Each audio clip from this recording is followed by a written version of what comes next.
Panel analyst Shiv Kumar Dwivedi जुड़ रहे हैं। आज हमारे लिए बहुत बड़ा दिन है।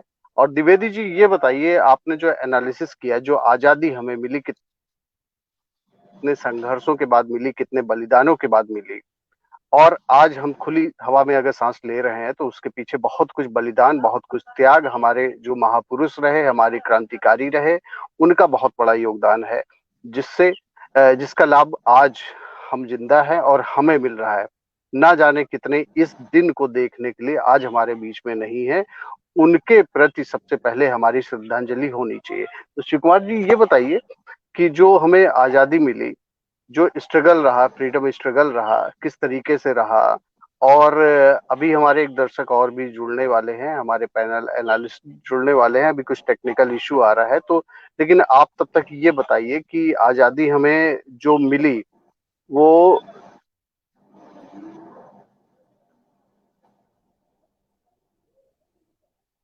कितना संघर्ष करना पड़ा इसके पीछे, जो दर्शक आजादी मिल गई है, तो इसके पीछे कितना संघर्ष रहा।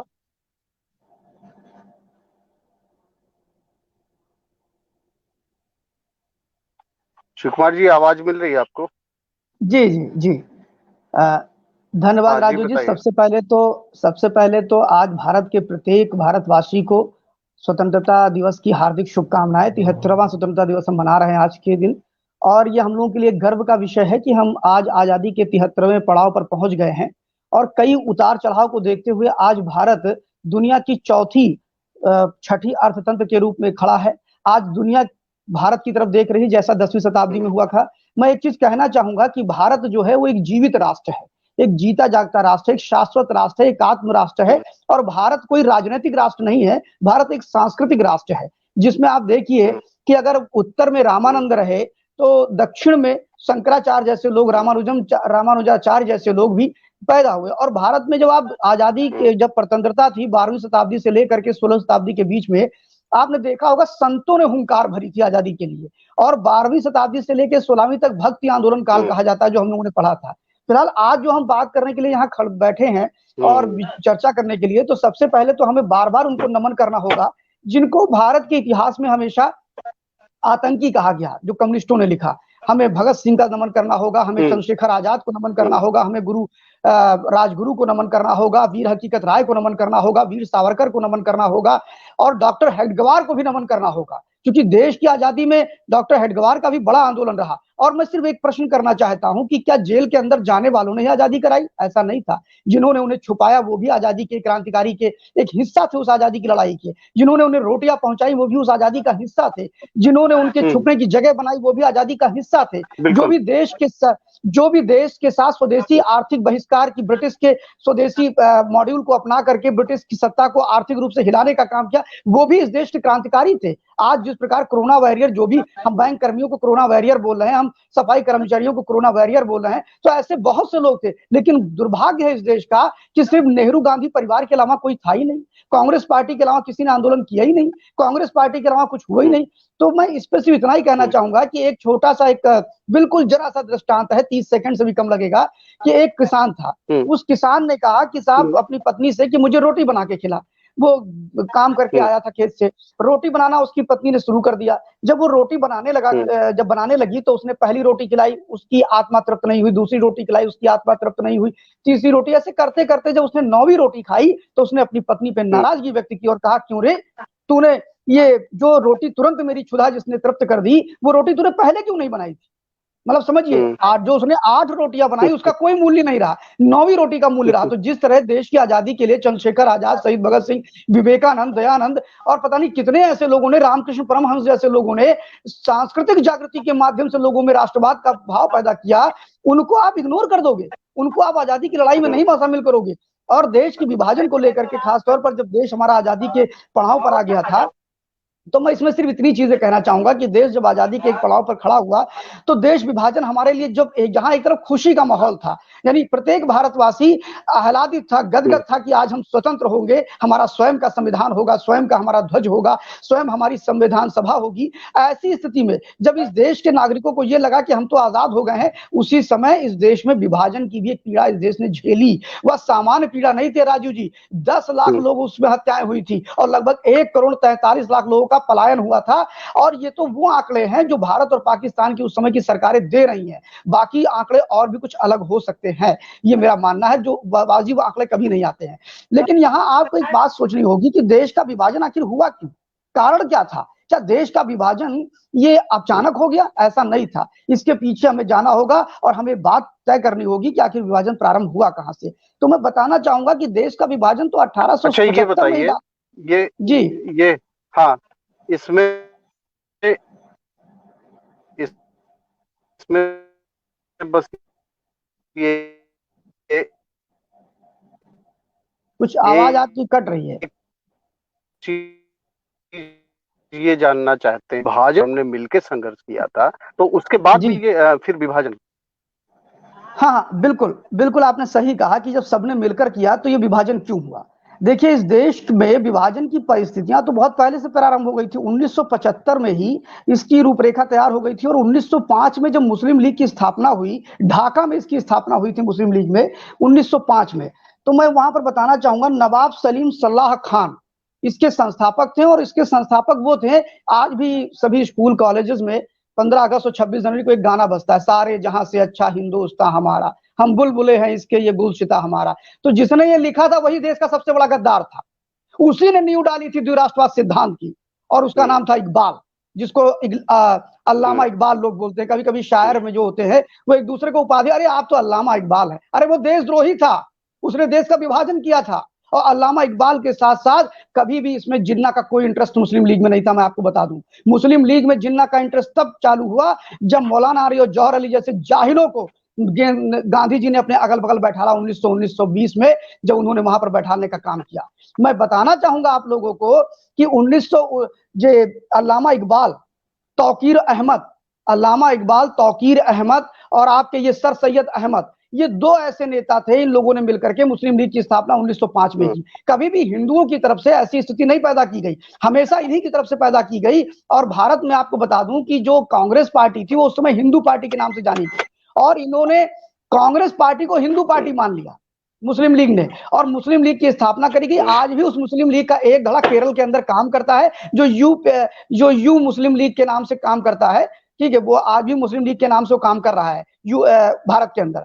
और सबसे बड़ी चीज ये थी कि हम शुरुआत 1905 से प्रारंभ हो गई। और जब लोग कहते हैं कि साहब अभी जब आप बीबीसी को पढ़ेंगे और कई लोगों को पढ़ेंगे तो एक छोटा सा वो देते हैं कि साहब इसमें तो जो हिंदू कट्टरपंथी थे उनकी वजह से देश का विभाजन हुआ। मैं पूछना चाहूंगा कि पहले मुस्लिम लीग बना कि पहले संघ बना? 1905 में मुस्लिम लीग बना, उसके बाद राष्ट्रीय स्वयंसेवक संघ बना। 1905 में मुस्लिम लीग बना, 1915 में हिंदू महासभा बनी,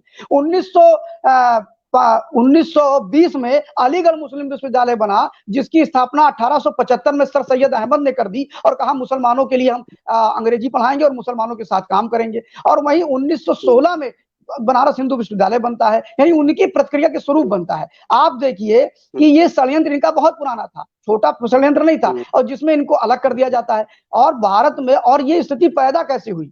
इनके असत्य पर मौन रहना, यानी ये गलत थे, जानते थे, उसके बाद भी इनके असत्य पर मौन कौन रहता था? गांधी जी मौन रहते थे। 1920 में जब आंदोलन प्रारंभ हुआ, जब देश में असहयोग आंदोलन की बात हुई, तो आपको बताना चाहूंगा कि लगभग 80 से 90% कांग्रेस पार्टी के जो मूल कार्यकर्ता थे वो नहीं चाहते थे कि हम खिलाफत मूवमेंट को इसके साथ जोड़े, और उन्होंने टर्की के नवाब को, खलीफा को उतारा गया, ब्रिटिश गवर्नमेंट ने वहां उनको हटाया था।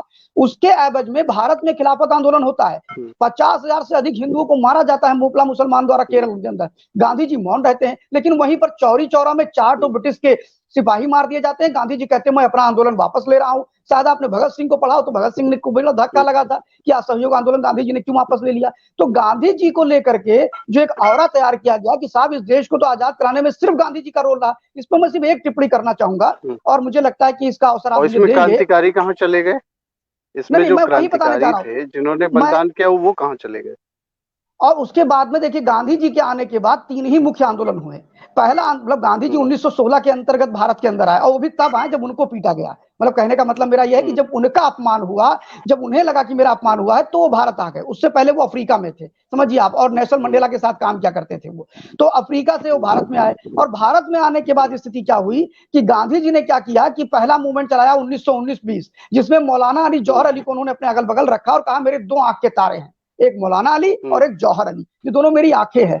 तब जिन्ना को बड़ा कष्ट हुआ। जिन्ना ने कहा अरे ये जो जाहिल लोग हैं जिनको कुछ पता भी नहीं है और ये सिर्फ और ये पूरा आंदोलन ही टर्की के खलीफा के लिए कर रहे हैं, इनका देश से कोई लेना देना नहीं है, इनको गांधी जी अपना 2 आंखों का तारा बताते हैं। उसके बाद दूसरा आंदोलन गांधी जी ने किया जो फ्लॉप रहा, असहयोग आंदोलन पूरी तरह से। दूसरा उसमें हिंदू मारे गए और जब चौरी चौरा में जब 4 ब्रिटिश मारे गए तो गांधी जी अनशन पे बैठ गए। ये तो हिंसात्मक आंदोलन हो गया। तो मैं पूछना चाहता हूं गांधी जी जब 50,000 हिंदू मारे जा रहे थे 1920 में, तब वो हिंसात्मक आंदोलन नहीं हुआ आपका जो टर्की के खलीफा को हटाने पे मारे गए 50,000 केरल में। जालियावाला बाग जो कांड हुआ था उसके बाद गांधी जी जी का क्या रोल था, उसके लिए क्यों नहीं विरोध किया था इन्होंने? नहीं, वो उनका स्वरूप यही रहा, समझिए आप। उसके बाद गांधी जी ने 1939 का आंदोलन चलाया, नमक आंदोलन। उसके बाद 1942 भारत छोड़ो आंदोलन चलाया। आपको बताना चाहूंगा कि इसमें जो ब्रिटिश प्रधानमंत्री हुए थे जब देश की आजादी की घोषणा हो गई कि देश आजाद कर दिया जाएगा, तो उसमें क्लेमेंट एटली जो ब्रिटिश प्रधानमंत्री हुआ करते थे, वो भारत में आते हैं और कलकत्ता के जो गवर्नर, उसमें कार्यवाहक गवर्नर पीएम चक्रवर्ती हुआ करते थे, पीएम चक्रवर्ती। और उस समय वो उच्च न्यायालय के भी, हाईकोर्ट के वो जज भी थे। तो गवर्नर हाउस में वो आए, उन्होंने रात बिताया, तो उन्होंने अपने उस बात को लिखा है। मैं उसका रेफरेंस भी आपको भी देता हूं यहाँ पे, मतलब रेफरेंस की इतर नहीं बोल रहा हूँ, मैं रेफरेंस देता हूं उसमें। उसमें वो बोलते हैं कि 1942 का आंदोलन तो अब खत्म हो चुका है, ये 46 की घटना है, बता रहा हूं जो आपसे। उन्होंने कहा 1942 का आंदोलन तो अब खत्म हो चुका है, तो आप लोग क्यों उस पे जाना चाहते हैं, अब तो 1942 का प्रभाव भी खत्म हो गया। तो क्लेमेंट एटली जो थे, उन्होंने देखिए बोला क्या, उन्होंने कहा कि हम लोग महात्मा गांधी के असहयोग आंदोलन से डर के नहीं भागे, मतलब वो भारत छोड़ो आंदोलन से, और ना उनसे हिंसक आंदोलन से, हम अहिंसक आंदोलन से डरे। हम तो इसलिए डर गए कि भारत की सेना और नौसेना जो थी, ये दोनों की वफादारी ब्रिटिश गवर्नमेंट के प्रति ना के बराबर हो गई। और उसका कारण, उन्होंने कहा कि उसका कारण नेताजी सुभाष चंद्र बोस है, जिनके आजाद हिंद फौज से कॉन्टेक्ट उनके बन रहे हैं और वो सेना हमारा विद्रोह कर रही है। इसका रेफरेंस देना चाहूंगा, ये मैंने लिया कहां से है, रंजना बोरा है जो इसकी लेखक है, और ये पुस्तक का नाम है Subhash Chandra Bose the Indian national army, the war of the Indian liberation, और life of the history review. और इसको इस सन 2001 में इसका संस्करण निकला है और ये पहला संस्करण था, और जिसको 46 नंबर पेज पे आप देख सकते हैं। ये ऐसा क्लेमेंट एटली ने कहा। उसके बाद में पीसी चक्रवर्ती एक बात और पूछते हैं कि मतलब क्या गांधी जी के अहिंसक आंदोलन से आप लोग बहुत भयभीत थे क्या, ऐसा मानते हैं? तो उन्होंने बड़ी कुटिल मुस्कान करते हुए कहा दैट इज मिनिमम, मतलब बिल्कुल ऐसे हंसते हुए कहा क्लेमेंट एटली ने, मिनिमम। मतलब उन्होंने, अब सीधे तो इग्नोर कर नहीं सकते थे क्योंकि गांधी तो बहुत बड़ा स्वरूप बनने जा रहे थे इस देश का, तो उन्होंने हंसते हुए बहुत कुटिल मुस्कान से कहा मिनिमम, मतलब उसका असर थोड़ा मिनिमम हुआ, मतलब ऐसा उन्होंने अंत में स्वीकार किया, लेकिन ना के बराबर, समझिए आप। तो कैसे आप बोलते रहोगे साहब, देश की आजादी में एक बड़ी भूमिका थी। और मैं बताना चाहूंगा आपको कि ये मामला यहीं तक नहीं था। जब पाकिस्तान का बंटवारा होने की बात आई, माहौल बिल्कुल बिगड़ता गया, तो 1929 में मोतीलाल नेहरू जी ने एक समिति बनी और उस समिति ने 30% हेलो, बीच में एक आपको बीच में इंटरप्ट कर रहा हूँ।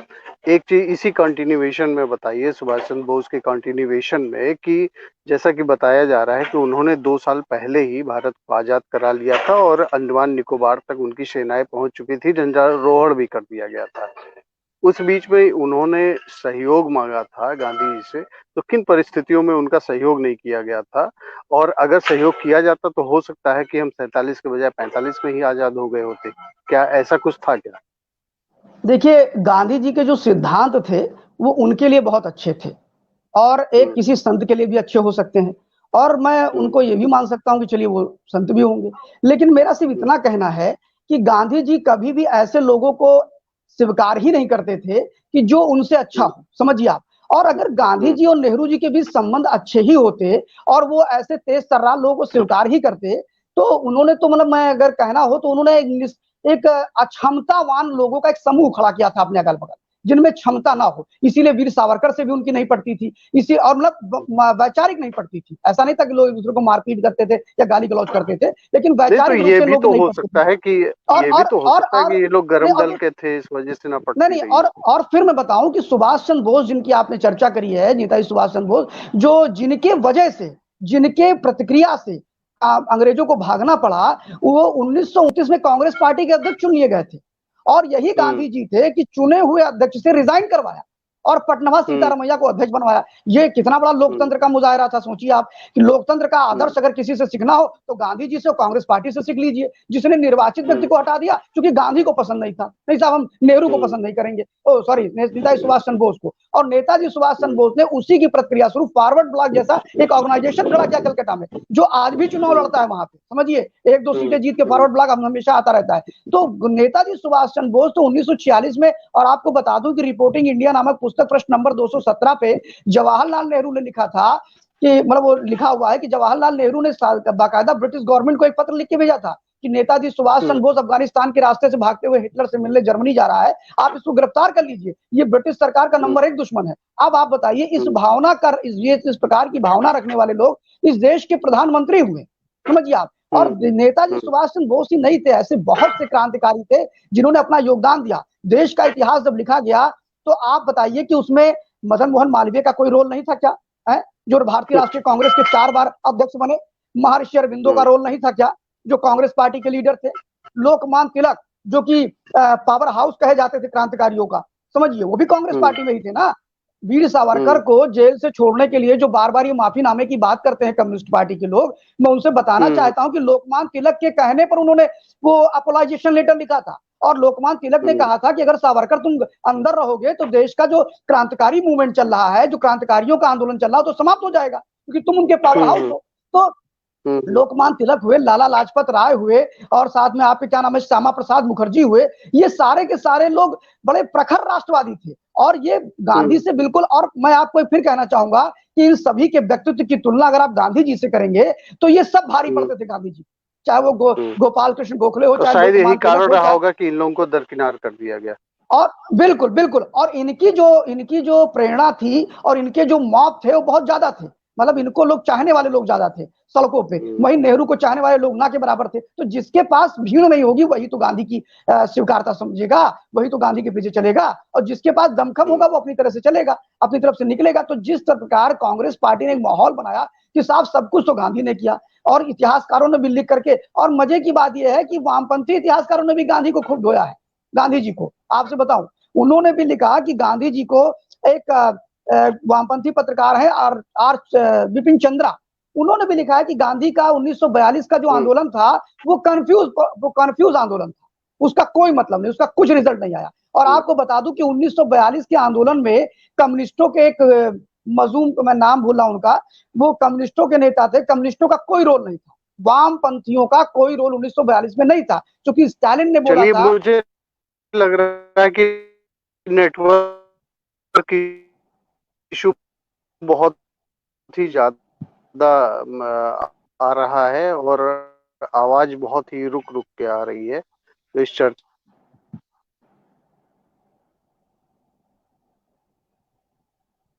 हेलो।